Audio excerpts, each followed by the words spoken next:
We begin tonight with breaking news as the FDA approves Pfizer's COVID-19 vaccine for emergency use in children ages 12 to 15. Good Monday evening, everyone. Thanks for joining us. I'm Chris Pisano. And I'm Jordyn Jagolinzer. This will allow states across the country to vaccinate middle school aged children before school starts in the fall. Until now, the shot was only approved in those 16 and older. Now to a Western Mass News exclusive story. A 26-year-old autistic man physically attacked by two boys in a park in Ware on Saturday. Police have charged a 15-year-old, but the second suspect is only 11 years old. They say he can't be charged. Western Mass News reporter Pisano Landaverde joins us live in Ware after speaking with the victim and his father. Pisano. Chris and Jordyn, police tell us the two suspects involved in the horrifying attack here at Granville Park are no longer allowed on the property. His doctor told me he can't walk here alone. 26-year-old Shiloh Scarrett normally takes 2 walks every day by himself at Granville Park in Ware. Now, his father tells Western Mass News his son has been advised not to do that anymore after he was viciously attacked on Saturday afternoon by two juveniles who were part of a larger group. He walks all the way around the park and he walks home. As for the investigation, Ware Police Chief SHAWN CREVIER tells Western Mass News a 15-year-old suspect has been arrested and is awaiting a dangerousness hearing on Wednesday. He can be placed in DYS custody where he will be held in a locked facility for these crimes. But he tells us a second suspect, an 11-year-old boy, cannot be arrested under Massachusetts state law. However, Ware police do plan to file a report with the Department of Children and Family Services. We can at least get them somewhat into the system and have some type of guidelines that they need to follow. Shiloh is a known member of the community. Chief CREVIER was angry when he learned about the attack. I was disgusted and upset with the actions of these two juveniles. In an effort to help people on the spectrum like Shiloh, the police department has set up a database to help identify people with autism and dementia during emergency situations. Shiloh was one of the first individuals placed in that program. In this case, Shiloh had a laminated card on him that helped police identify him and contact his family. For now, reporting live in Ware, Pisano Landaverde for Western Mass News. Pisano, thanks for that live report. Developing news now. Western Mass News has been following all afternoon. The Agawam School District's IP address is being attacked, leading to internet problems for staff and students right before MCAS testing. Western Mass News reporter LINDSEY KANE live for us in Agawam tonight with those details. LINDSEY.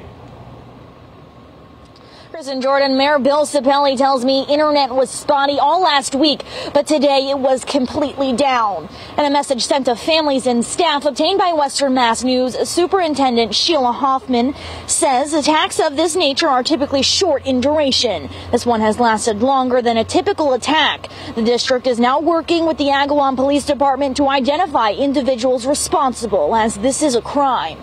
She goes on to say they know the school community is frustrated and they hope to have a solution soon. This issue comes just the day before the state's MCAS testing is planned.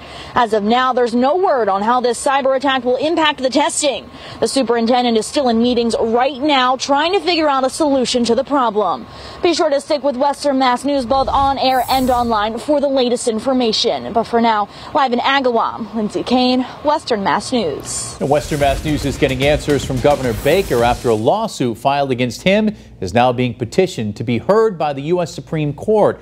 At the heart of this case, pastors and small businesses all across the state claim the governor's COVID-19 health orders restricted their right to assembly. The state's highest court previously upheld the governor's emergency authority under the Civil Defense Act. Western Mass News reporter Audrey Russo joins us live now in Quincy after asking the governor for his response to the move. Audrey? Governor Baker tells me he doesn't usually tend to comment on pending litigation, but he says that he's confident that by August 1st, the Commonwealth will be in a position to not need any capacity limits or emergency executive orders.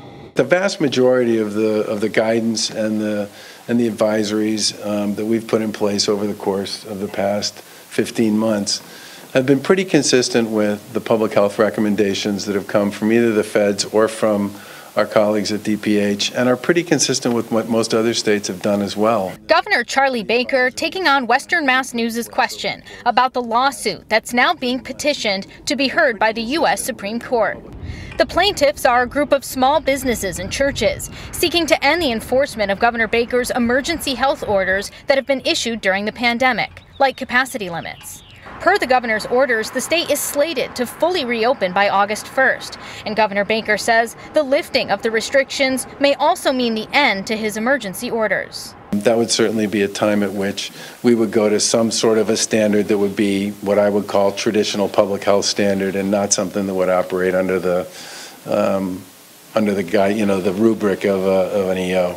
The New Civil Liberties Alliance, the organization that filed on behalf of the petitioners, couldn't say whether their case would be heard by the highest court before their term ends in late June or early July.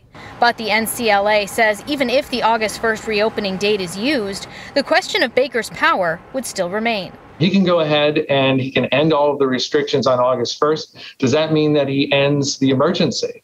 Maybe, maybe not. It's completely up to him. A local pastor from Westfield, who is named as a plaintiff, says his concern is about the First Amendment.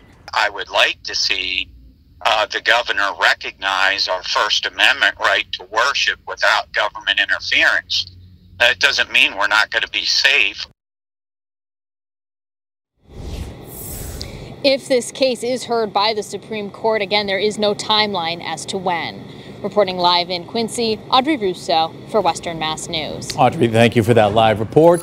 The Department of Public Health releasing today's COVID-19 data. The state's positivity rate over the last 7 days sits at 1.26%, and there have been 14 new deaths due to the coronavirus. So far, more than 43% of Massachusetts residents have been fully vaccinated. There are about 6.8 million people living here in the Bay State. Now, for a full look at those numbers, you can check out our free Western Mass News streaming app. Today in Springfield, Dr. Mark Kerouac of Bay State says not enough people are getting their vaccines, especially in Springfield. He says hundreds of appointments at the hospital have gone unfilled, and after this Friday, Mercy Medical Center will no longer offer first doses to the general public at its mass vaccination site. Dr. Kerouac emphasizing that we've entered a phase where the supply of vaccines exceeds the demand, but that the percentage of people who have gotten inoculated is still low. There's a direct link between new case rates each day and how many people are protected by vaccine.